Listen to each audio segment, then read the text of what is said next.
Imagina chegar em casa depois daquele dia exaustivo, sabe? Aquele dia lotado de reuniões que parecem não ter fim, mensagens apitando toda hora, decisões rápidas. Uhum, o famoso esgotamento corporativo. Exato.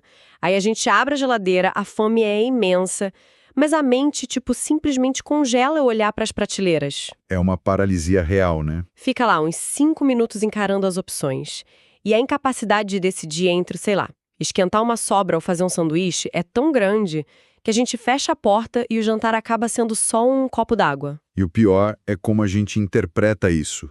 Por muito tempo, a sociedade ensinou a olhar para esse tipo de paralisia, ou para aquela falta de paciência no fim da tarde, como uma falha de caráter. Como se fosse falta de força de vontade, né? Pois é.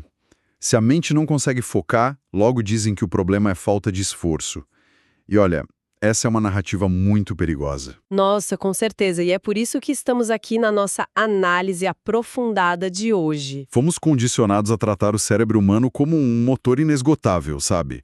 Tem essa presunção irreal de que com mais disciplina, ou um café bem forte, qualquer pessoa deveria conseguir processar tudo sem sair ilesa. Mas a biologia não negocia com a força de vontade. E o nosso objetivo neste mergulho de hoje é justamente compreender a teoria da carga cognitiva e como a nossa memória de trabalho realmente funciona, com base nas pesquisas de Everton Andrade.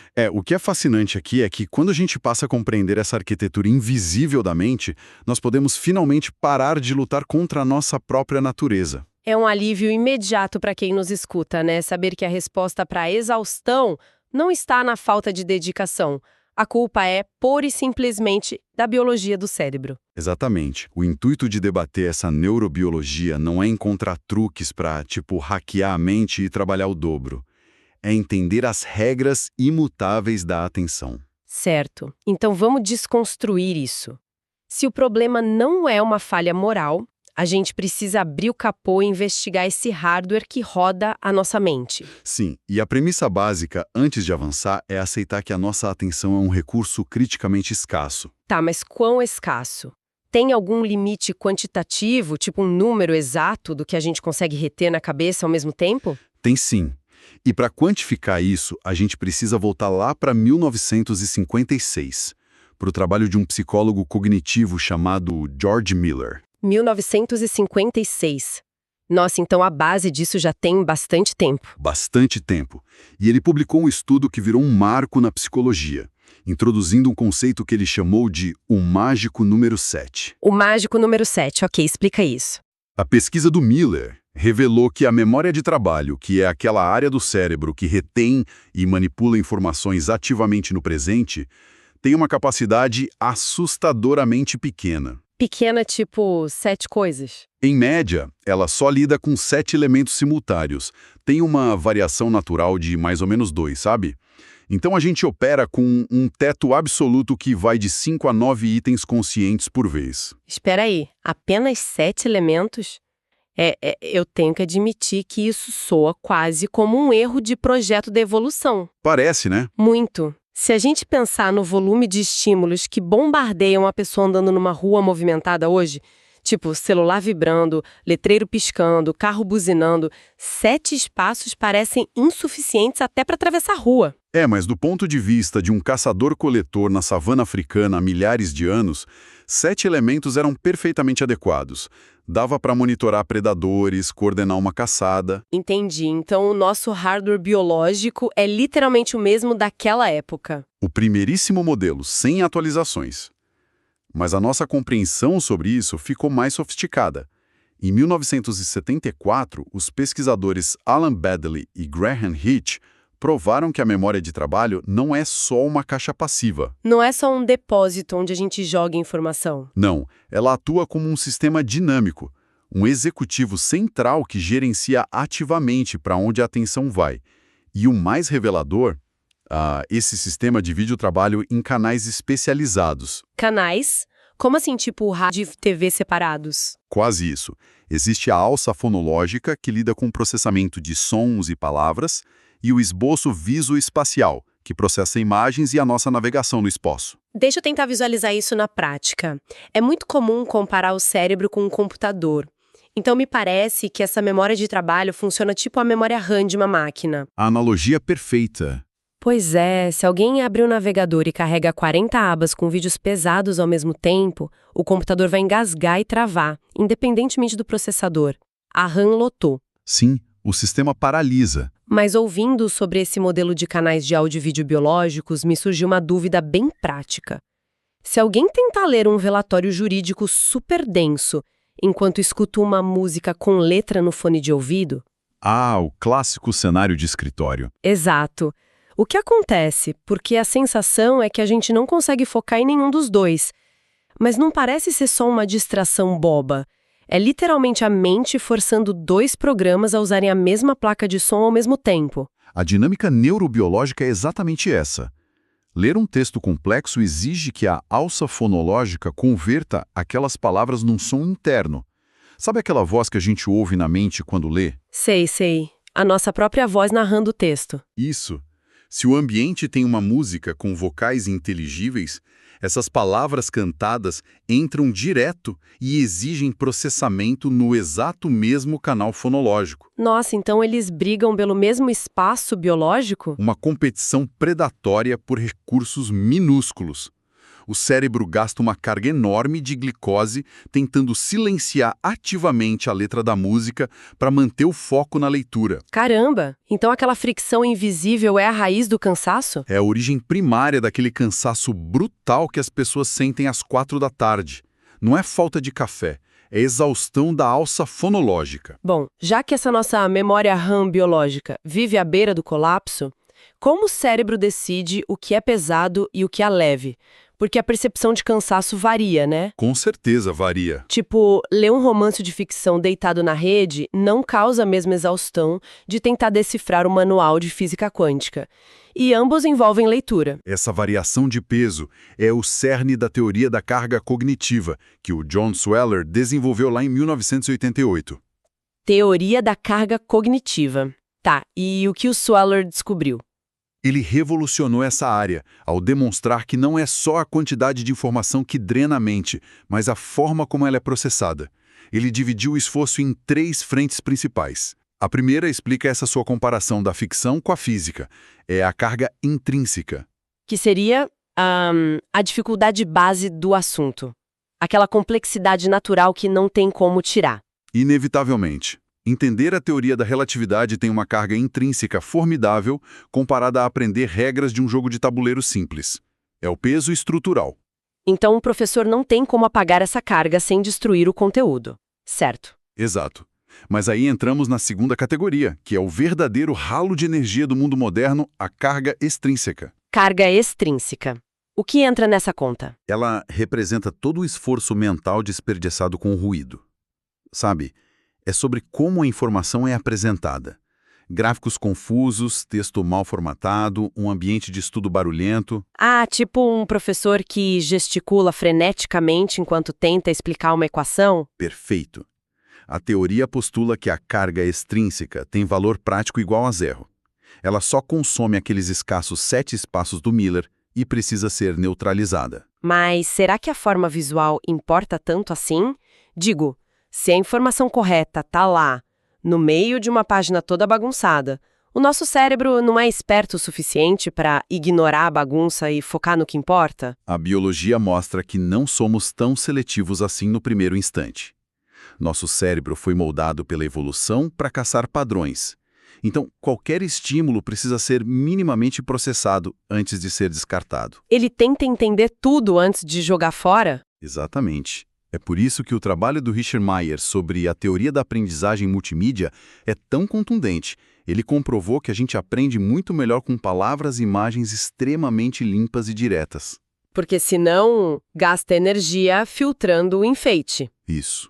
Se o cérebro gasta tempo separando o que é enfeite do dado essencial, a saturação acontece muito antes da mensagem real ser compreendida. Olha, aqui é que a coisa fica realmente interessante. Quando a gente pensa em ambientes corporativos, parece que a regra é o extremo oposto disso. Totalmente oposto.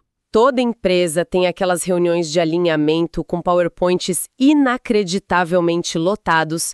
Alguém coloca 15 tópicos num slide só, põe um gráfico 3D brilhante, animações do texto voando, o logo da empresa girando no canto. É um festival de distrações. O que o Maier está dizendo é que essa tempestade visual, em vez de engajar a audiência, está sugando os últimos espaços de memória de quem assiste. É carga extrínseca pura fantasiada de capricho. É uma sabotagem cognitiva em massa. O córtex visual de quem assiste é forçado a rastrear a animação e decodificar se o gráfico 3D importa. Nisso lá se vão 2, 3, 4 espaços da memória de trabalho. E aí não sobra espaço para a terceira frente do Sweller, imagino. Exatamente. Não sobra capacidade para a terceira e mais crucial frente, a carga germane, ou carga pertinente. Germane. A intrínseca é a dificuldade real. A extrínseca é o ruído inútil.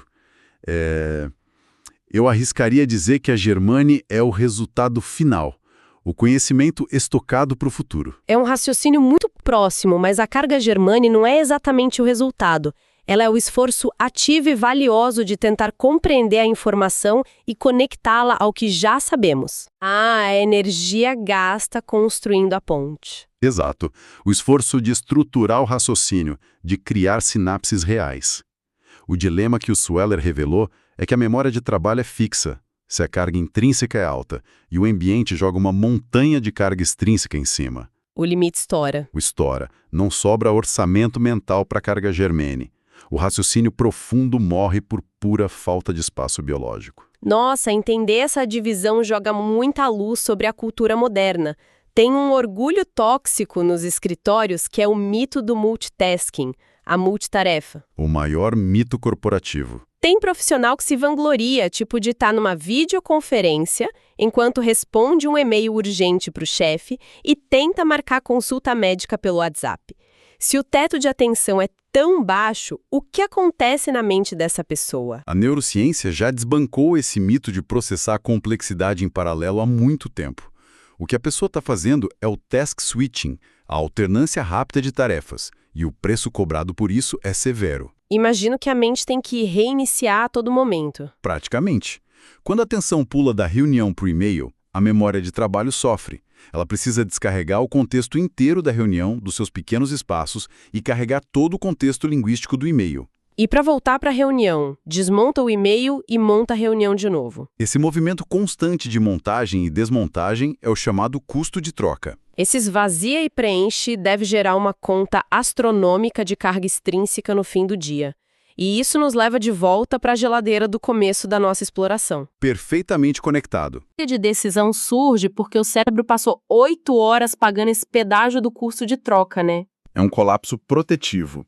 A capacidade exaure tanto que a arquitetura neural evita qualquer processamento profundo para preservar as funções vitais. O sistema entra em curto-circuito, tipo, poupando energia para manter você respirando, não para escolher entre massa ou salada. E os impactos vão bem além do que jantar, imagino. Pensando em saúde mental, no estresse agudo do trabalho, quando alguém comete um erro e teme ser demitido, o que rola na memória de trabalho? A carga emocional funciona como um evento catastrófico para a mente. É engraçado, eu sempre vi a ansiedade como um sentimento abstrato, uma nuvem escura. Mas pelo que estamos falando, me parece que ela é muito concreta. É como se o medo fosse um inquilino folgado. Uma ótima imagem. Ele entra na sala da mente sem ser convidado, puxa uma cadeira e senta fisicamente num daqueles raros 7 espaços. Aí vem o pânico, a taquicardia e ocupam mais cadeiras. Essa figura de linguagem traduz o bloqueio cognitivo com precisão. Diante do risco de demissão, o cérebro primitivo lê como uma ameaça de sobrevivência. O eixo hipotálamo-pituitária-adrenal dispara uma cascata fisiológica. Cortisol, adrenalina... Tudo inundando o sistema. Sim, e esses pensamentos intrusivos sequestram quase todos os slots disponíveis da memória de trabalho. A capacidade de calcular variáveis de um projeto ou de enxergar alternativas lógicas reduz a zero. O comportamento vira puramente luta ou fuga. Então, digamos que tem alguém no escritório numa crise de pânico por um prazo estourado. Se um colega chega e diz, calma, respira e pensa com lógica no que fazer agora, o colega está fazendo uma exigência biologicamente impossível. Totalmente impossível. Não há substrato neural disponível para pensar com lógica enquanto o alarme de incêndio biológico estiver soando. A carga cognitiva do pânico ocupa 100%. Então, apelar para a razão não adianta nada na hora. Não. A intervenção correta é baixar a resposta fisiológica primeiro.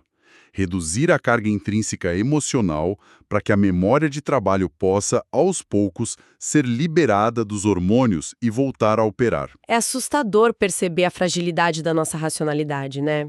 Mas saindo das crises de pânico e indo para o consumo moderno, a gente enfrenta outra avalanche. Vivemos a era da abundância absoluta. E se a mente é esse gargalo minúsculo, o famoso paradoxo da escolha faz todo sentido. Ah, o paradoxo da escolha é o pesadelo do marketing atual. O mito de que quanto mais opções, mais livre a gente vai totalmente contra a anatomia do pensamento. E a indústria tem descoberto isso da pior forma. O princípio do estresse de escolha é pura sobrecarga informacional. Pensa numa plataforma de streaming com 5.000 filmes, ou ir no hipermercado e dar de cara com 40 marcas de azeite. A mente pira tentando comparar tudo. O consumidor moderno tenta aplicar um raciocínio dedutivo, tenta cruzar preço, volume, procedência de 40 opções de uma vez. Mas essa matemática passa muito longe dos parcos 7 espaços da alça fonológica e visual.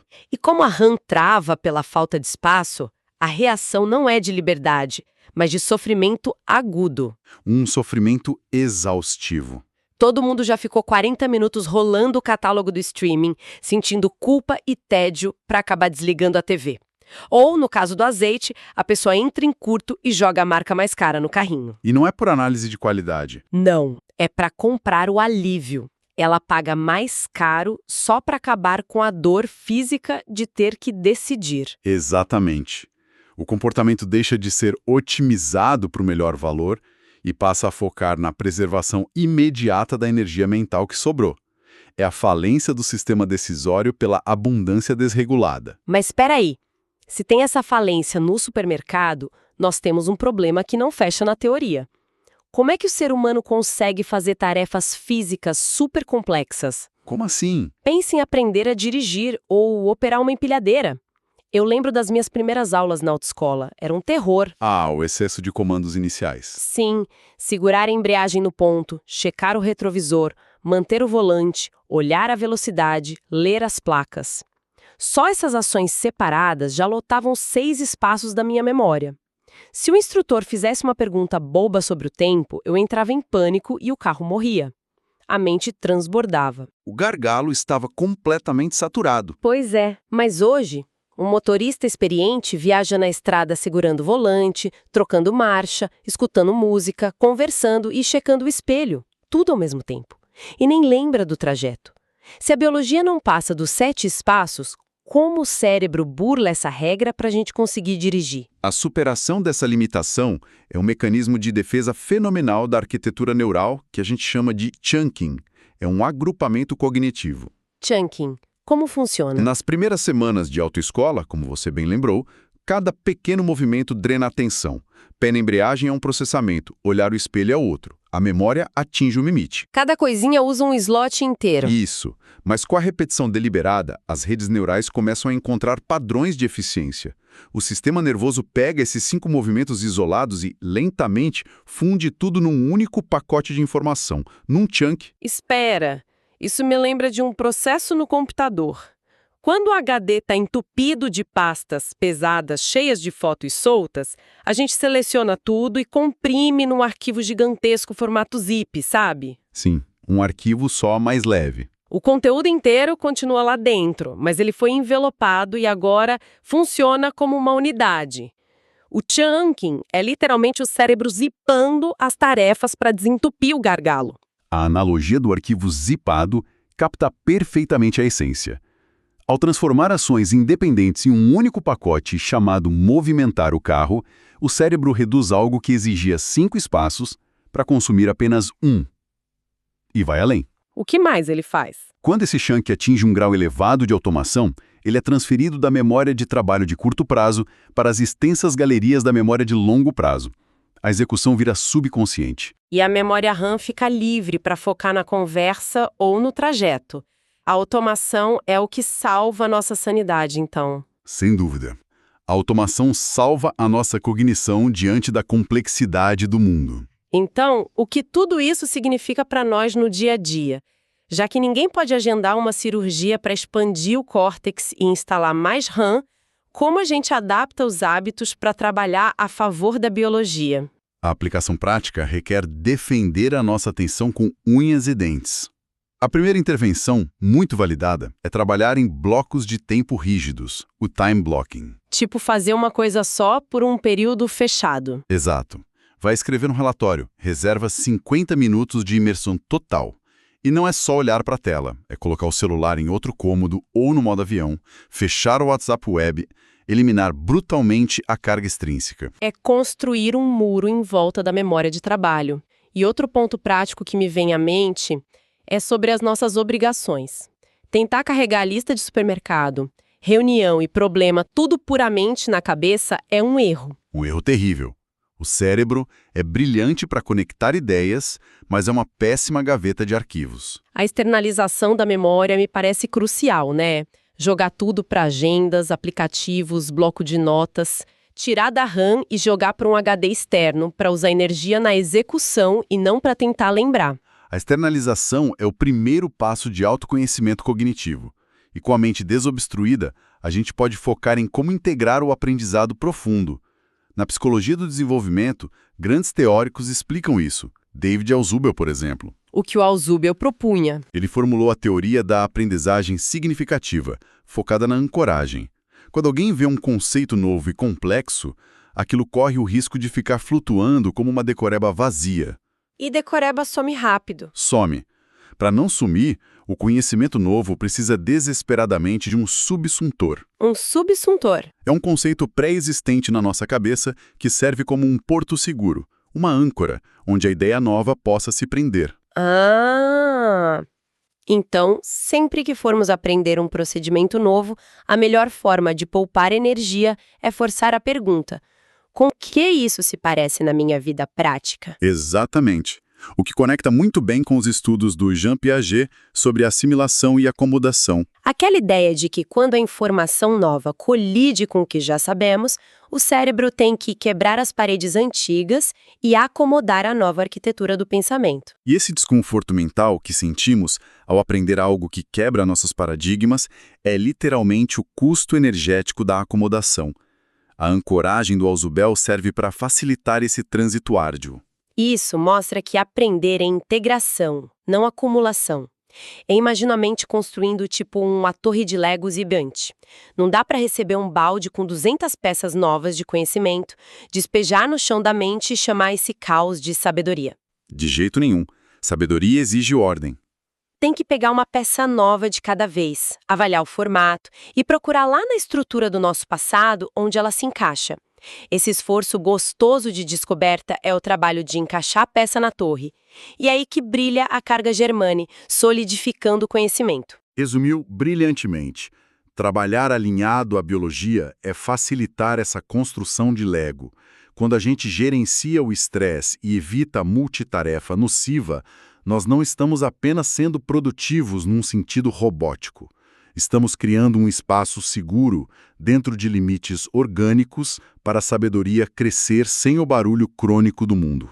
Maravilhoso. Bom, para recapitularmos as lições vitais desse nosso mergulho nos limites da mente humana. O cérebro não é infinito. A atenção passa por um gargalo apertadíssimo de uns 7 elementos, o mágico número de Miller. A multitarefa é uma armadilha que drena a sanidade com seu impiedoso custo de troca. E a habilidade mais subestimada dessa década é justamente aprender a podar os ruídos. Exatamente.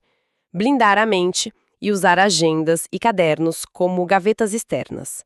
Mas, antes da gente encerrar o programa, tem um pensamento instigante para ponderar. O que seria? Considerando que a biologia